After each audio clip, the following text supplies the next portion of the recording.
Irak, à Bagdad, l'incendie du dépôt des bulletins de vote est criminel. Le site de stockage des urnes électorales a subi de lourds dommages en raison de l'incendie.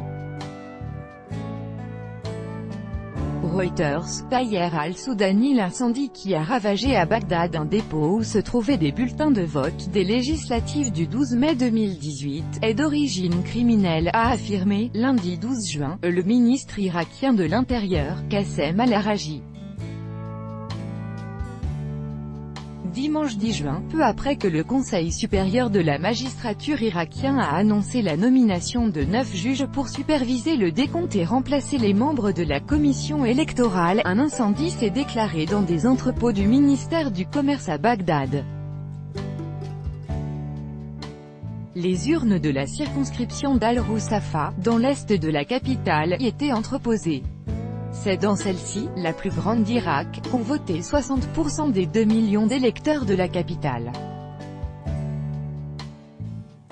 Il ne fait aucun doute qu'il s'agit d'un acte délibéré et je suis personnellement l'enquête avec la police criminelle et la commission d'enquête chargée de ce cas, a déclaré Qassem al-Araji, le ministre irakien de l'Intérieur.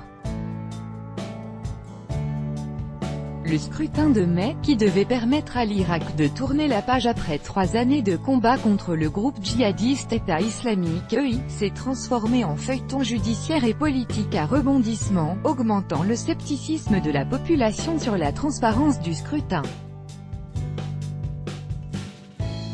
Si les tractations gouvernementales ont débuté entre les vainqueurs, le leader nationaliste Moqtada Sadr en tête, les tentatives de faire annuler le vote, sur fond de suspicion de fraude, n'ont pas cessé. Après plusieurs sessions sans quorum, le Parlement est finalement parvenu mercredi à obtenir qu'un nouveau décompte, manuel cette fois, ait lieu.